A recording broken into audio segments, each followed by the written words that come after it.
Mm-hmm. Thanks, Paul.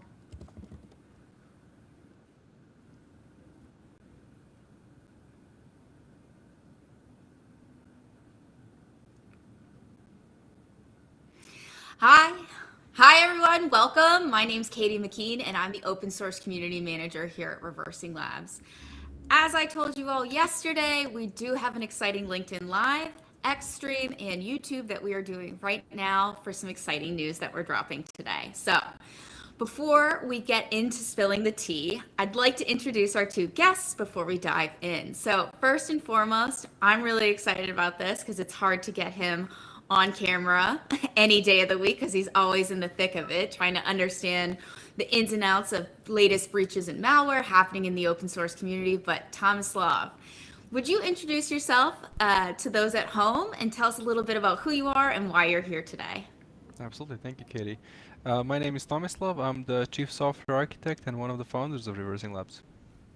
I'm so glad you're here with us. I think you're going to shed some exciting light on what we're about to dive into. So, Jasmine, what about you?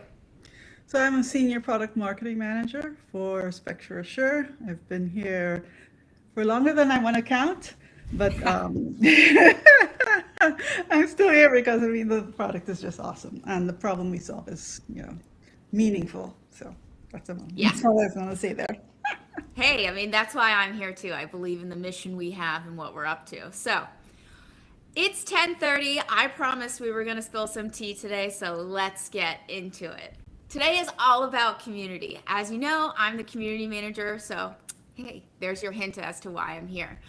But what we're going to talk about today is our community offering. So, like anything in open source, if it ain't free, why are you doing it, right? So, we actually do have a free offering here today that we want to talk about what's new with it, why we're doing it, and how we can make actionable risk assessments matter for most of you at home. So, let's get into it. Tomislav, let's start with you since you were the brains behind this operation. From your vantage point, why is now the right time to invest in community and really that community first approach to software supply chain security? I mean, we've been talking about software supply chain security for many years now. Unfortunately, the number of software supply chain attacks keeps increasing. And if last 30 or so days are to go by, now is the perfect time to start securing your software supply chain. We have had many software supply chain compromises from, large and popular companies and also large open source maintainers as well, have all unfortunately gotten compromised in the last couple of weeks. And having this information available to everybody, I think is as Jasmine put it, meaningful way to change the dynamics in software supply chain. Too often are we concerned about, running the latest and greatest, and very infrequently do we look at, is the software component that I'm about to quote unquote to get married with for life is actually of good quality, good reputation, did it have incidents, is it properly secured, and all the other things that our Spectra Assure community helps people find out. Yeah, I mean that's a great answer because that's the truth, right? We've been watching these attacks for years now, and they're just exponentially getting worse and worse and worse and more frequent. I remember vividly last year in July where you just saw them one right after another, all in a 10-day window where it was crazy. And recently, we've had the Team PCP thing, and I'm sure another one will come in another any day now, right? Because it's no longer a matter of what if it's going to happen, it's a matter of when. And I love the fact that we're giving support to everybody, for free. So it's the free vantage point because the thing is software supply chain security shouldn't be like just for the enterprise. I think many of these companies and folks in general rely on a lot of these different open source projects. So you want to make sure what you're grabbing is safe and secure to use. As you said, before you get married to it, right? You want to kind of know who you are, kind of spend the rest of your quote unquote life with before you get further down that road. So, Jasmine, for people who are just hearing about Spectra Assure Community for the first time, who would you say it's built for? Why should they be interested in this? What's going on there? Spill it. Okay, so let's start with what it is. It's an online platform where anyone, literally anyone, for free can go check the safety status of open source packages and dev tools from major repos. What I mean by major repos is for the open source stuff, we support NPM, PyPy, RubyGems, and NuGet. For the tools, we support the VS Code extension marketplace and PowerShell gallery, and we just, like this year, created a registry for all those open source MCP servers that are popping up on NPM and NuGet and those sorts of platforms as well. So that's what it is. So who it's built for, that's a more interesting question to answer these days than it would have been a couple of years ago, right? So okay, so in terms of humans who are going to be using this, it'll be dev, AppSec, product security on the software producer side, folks who want to know, hey, is this package safe before I download it and give it access to everything that's on my computer because it's going to be running with admin privileges? Okay, but also consider a major user of the platform are pipeline or workflow automation tools themselves, right? And what they're trying to do is like, I need to implement, within that automation, a security guardrail. And for that security guardrail to work, I need somewhere to go to get the information that I need to make a decision. Yes, no, this is going to go in my package or not, right? And that's what, community is also built for that. And then the third user, I guess, would be all these different types of AI that are coming into being now, right? So they're AI assistants that, you'd want to be checking the code that they were written by those assistants. Does that package, quite frankly, exist? Because if we return a, hey, this, we can't find this in our repository, so I don't know where you think you're getting this NPM package from. And then there are things like the Claude skills that we just literally released a couple of weeks ago, right? Where if you install that and you're using Claude code, it will automatically go and do all this checking. It's not going to recommend something to you unless it passes your policy, that sort of thing. And then there are folks who are just kind of using ChatGPT, and they're all about conversations. I want to ask this, repository of data, some question about software or open source or safety, and that's a user of ours too. So. Like I said, it's a longer answer than it used to be. I like that though, because you have to be able to help multiple different types of people, or not types of people, but just different types of users nowadays, especially with the way the landscape is changing from, more vibe coders coming out nowadays, and you have to be able to protect them and have, like you said, that plain natural language to be able to ask those questions, but also making sure they're secure, right? And then from the other end is covering security, where they're like, hey, we know this is happening, but how do we kind of put those guardrails in place for knowing that it's going to happen anyways, but make it safe for the code, especially to give to the end users. So Tomislav, Jasmine just kind of walked us through, different types of users, but I want to better understand, the different types of people and what they'd be looking for when they are looking at this free type of tool, because there are other free tools out there. We're not going to lie about that, right? A lot of it, you can screen scrape, you can look at different sites. I know we have a lot of research going into this, as well as the quality of data that we are sharing with the public, which is awesome. But if, let's start with the developer.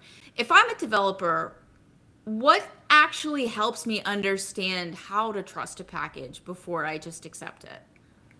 Well, I mean, Jasmine just brought up Claude skills, and that's something we've been working on very recently. So it's quite relevant for the developer because it answers all these questions quite succinctly. As Jasmine was saying, if you use Claude Code or any of these AI-assisted tools, you could ask it to write a piece of code for you, to add a function.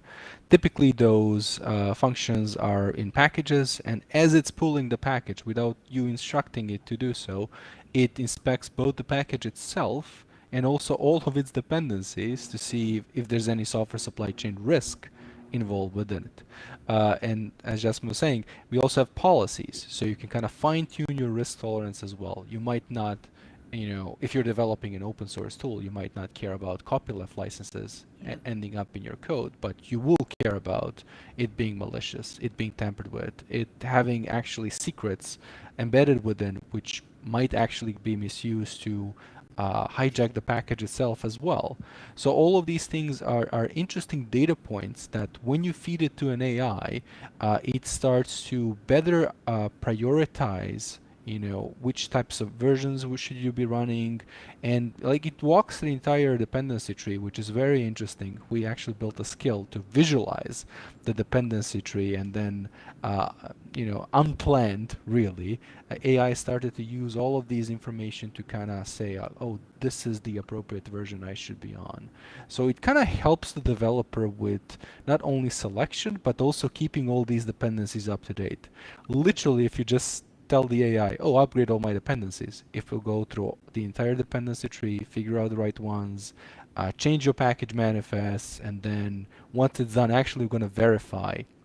It does actually do something even cooler than that, because Spectra Assure gives you the behaviors of the packages. So how does the code actually behave? It looks at the differences in behaviors by itself, like we haven't thought of this, to say like, oh, this new version is doing something which is very odd. This might be a software supply chain attack. So you can actually use it to detect novel software supply chain attacks as well. Obviously, we have machine learning algorithms and AI and heuristics and threat researchers, all these things on the back end, but it is very difficult to catch every single one of these at the moment it is actually released. That's why we have these cooldown periods and AI-assisted tooling and all the other things which actually help you upgrade your dependencies with confidence. That's basically what this is all about. Which I love that, because, I've been in this space for about 10 years now, and the dependency education has come a long way, but we still have a long way to go. And I love the fact that we're being able to show people just how many dependencies they're bringing in, because oftentimes it's a very small set that you think you're bringing in when it's a lot larger down there. So it's interesting to me that through use of AI and these APIs, you can actually start to see what that dependency tree looks like and just watch it bloom literally in real time, so you can see what's going on. Following on the developer path, let's talk about the super developer, right? Our maintainers, our special people who are out there creating these blocks of code for us to repurpose, reuse.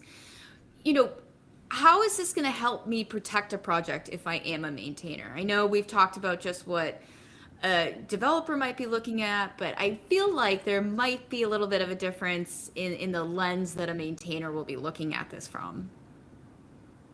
Sure. Well, I mean, as somebody who also publishes code in these open source repositories, even though at the moment it's not open source, we are publishing many packages to both PyPy and all the other package repositories as well, just to help people actually use our tools. There are many things in there which our tool provides me to be confident that what we're shipping is actually, what we intended to ship in the first place. So every single release that we do, the goal is to have 0 vulnerabilities. So that's the first check I do. Okay, so it literally says in the tool, everything is awesome. Everything is awesome means we publish no secrets, means we publish no vulnerabilities, and code hasn't been tampered with and stuff like that. We obviously do all those checks before we actually publish, but it's nice to see that, once it actually ends up in the community, it's not been tampered with in transport and all the other things. And there's one more thing that it actually does, and it's not something people usually think about, and it gives me confidence that I'm the only one publishing these packages. I will get a notification whenever there's a new version, and if I'm not the guy who did it, then we have a problem. And luckily so far I'm the only guy who did it, so that's good. So you can actually use all this data to instrument all sorts of checks based upon it. So like keep monitoring the packages that you publish, because new vulns are going to get discovered every single day. Not everyone will be running the latest version, and you want to make sure that if there's a package which is particularly dangerous, you can use the repository functions to deprecate it and then notify everybody that they have to go to the better version. And also, as I said, be on top of all of your releases. So if something appears and you haven't done it, then you have a problem.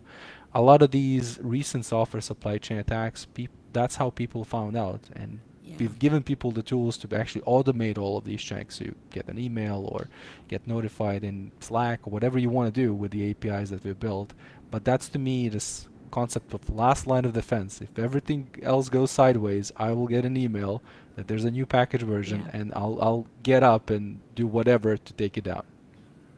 Yeah, I love that last line of defense. So you have everything, systems in place, you've had all the checks, and hopefully you sleep better at night, right? Knowing, again, that So you're far, the so only good. one still publishing. All right, so we've covered the development side. Let's talk about the other side of the house that is equally as important, right? Those AppSec teams, security engineers. How does this help them go just beyond, hey, we're finding issues, and throwing it back over the wall and being like, you got to fix this? How are we getting into making better risk decisions? Jasmine, you want to take that one? Well, for me, and it's one of the reasons why I came to Reversing Labs, because I was in AppSec before. It's like a vulnerability might cause a problem eventually, right? But the types of malware, the types of tampering that's happening in supply chain attacks today, it's not might. This is going to give you a problem. It's going to give your customers a headache. So for us, it's how that those are the things that you prioritize even above, what your classic issues you would find. But then from there, I mean, we, do a lot of, we provide a lot of guidance on how to prioritize things. Okay.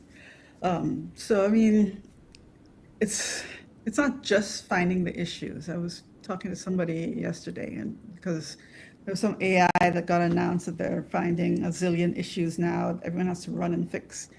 And I'm like, that's not innovation, okay? Innovation is actually helping people write better code from the get-go, right? And I think that this is part of that, choosing the right components so that you can put your best foot forward as you're developing. To me, that's what wakes me up in the morning. So I love it. So now we know what gets Jasmine out of bed in the morning other than coffee. Let's talk about like one immediate value add, right? What is the one update, in our community that you think people will immediately feel in their day-to-day workflow? And I think I know the answer to this. There's been a lot of work done on this, but Tomislav, you want to take this one as to what you think is that immediate catch? Well, community's been running for a while now, a couple of years at this stage. We've been building towards this moment, really.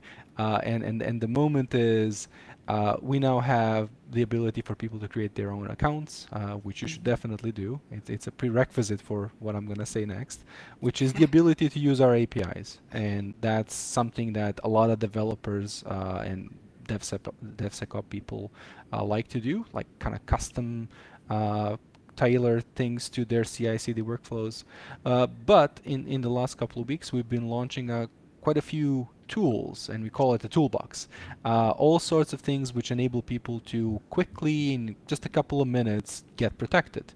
And it doesn't matter if you have, GitHub and you're running GitHub Actions, or if you have a custom CI/CD pipeline with a whole bunch of, steps that you've created for yourself, or if you're running these AI assistant workflows, if you want to integrate into AI IDE, if you want to do like chatting with ChatGPT even. Like, we have a full set of tools, and more coming, actually announced on the page of it coming soon, very soon. So productizing this data, making sure that you actually protect it in just a couple of clicks is the right way to go. And we've picked some very secure defaults that's equivalent to what you see on the page. If there's red on the page, your CI/CD pipeline will fail.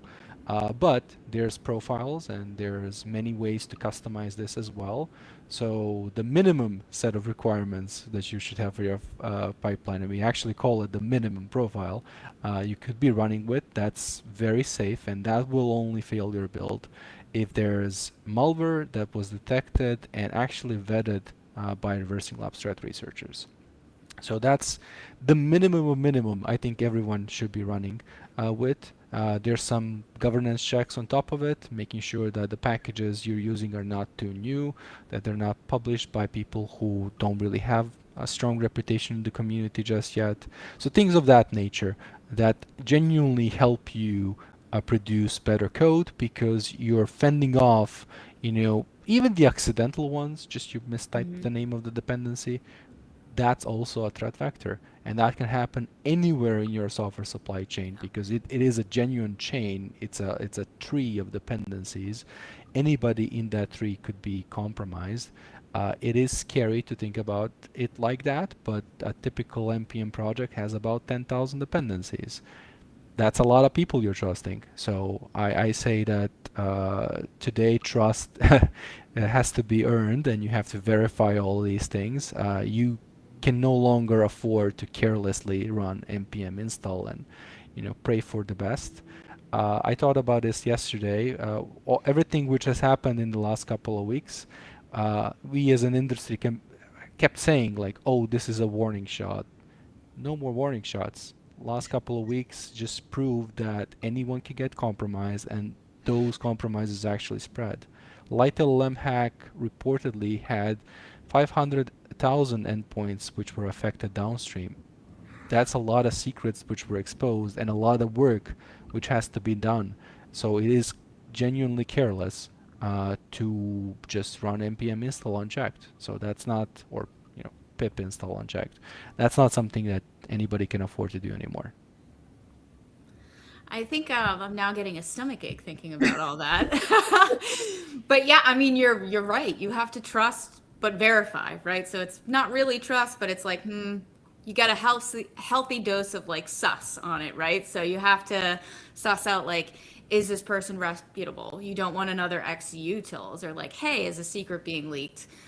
There's just a lot of different checks. So I love the fact that you and we as an industry, and really this platform, is giving all this thought behind what goes into making a software package safe and providing it available for free to the public as it should be. Because so much of this is actually kept behind, a wall from people to be able to get free and easy. And I do think this is just amazing that we're doing this for folks at home, just so they can be secure, because we know just how many people are using that software. And again, how many downstream or upstream packages does this, potentially affect? The one thing I did want to bring up though, because so many people say this, it's like, okay, great, Katie, but like, how are we helping get the right signals, right? There's always a lot of noise in tooling, and people are like, oh, it's too noisy. Personally, I think some of this comes down to triaging, right? Like, what are your policies you have in place, and are you triaging this effectively? But how are we helping teams to be able to sift through all that noise and really reach the right signals? Well, as I mentioned, we have profiles, and profiles are a very good way to start. By default, you're going to start with the most secure, because that's where we want you to be. However, there are different places where you can start. You can start with, as I said, minimum, which literally says these are analysts vetted malware detections. It's the only thing you should worry about. And if that's the only thing you do after hearing this conversation, then you've done a lot. Then there's a next level, which we call baseline.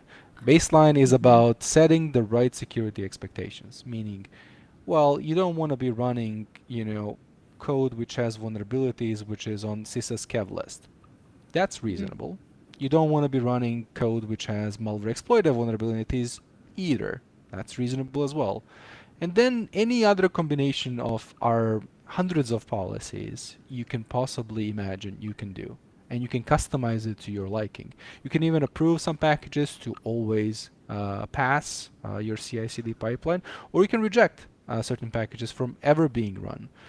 You can fine-tune kind of like things like governance. So how recently should a package be published before anybody in your environment should be using it? And there's opinions on that. You can easily customize that too. But without worrying of all of these, 3 profiles, minimum, baseline, hardened, anywhere you want to start is a good start.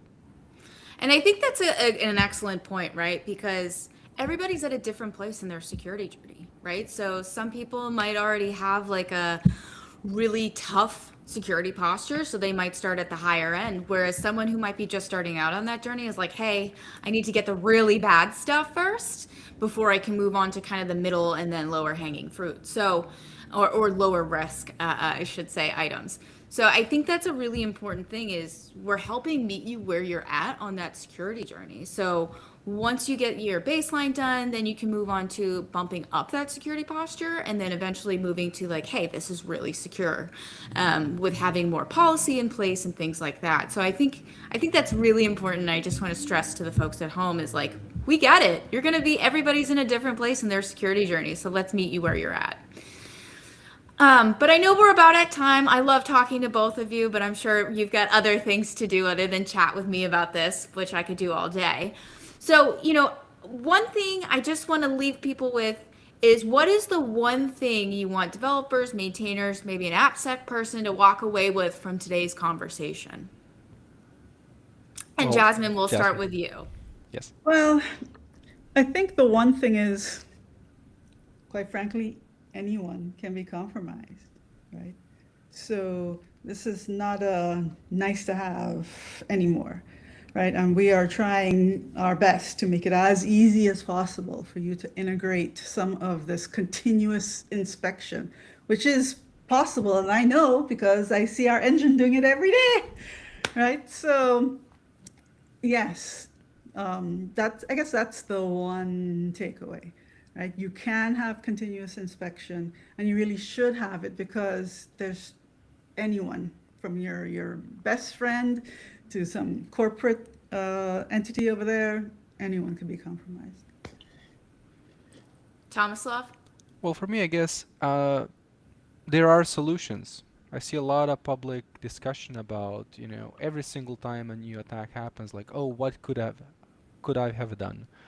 There are solutions. We are not the only ones, but we have tried very hard to be one of the best, and to be the easiest one to actually integrate in your CI/CD pipeline, and to be easiest to actually start with. So if you give us a chance, I'm sure that you're not going to be disappointed. And even if you are, people like Katie and myself will be happy to hear about what's wrong and how do we make it better, because community is something we're genuinely passionate about.